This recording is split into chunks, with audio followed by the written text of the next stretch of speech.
Good morning. এখানে ছাদে বসে আছি, কিন্তু কি আর বলবো, ধানগুলো কাটে আনছি বাড়িতে। এই দেখতে পাচ্ছ, ধানগুলো এখনও আছে, মানে শুকায়নি। আর রোদ্রু এরকম নাই, কি আর বলবো, রোদ্রু বলতেই নেই। একটু মানে একটু রোদ্দুর দিচ্ছে আর রোদ্রু নাই। ধানগুলো শুকাচ্ছে না, বাকি ধানগুলো আনতে হবে কাটে।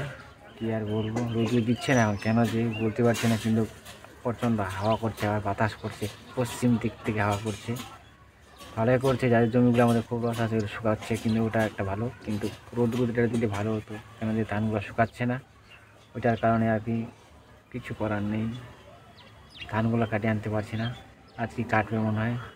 আবার শুকাচ্ছে না তাড়াতাড়ি, কেন যে একটু তো শুকাতে হবে না। ওগুলো ধানগুলো রাখে দেবো তো আমরা গোয়াল করে, মানে গলা ঘুরে আমরা বলি আমাদের ভাষায়।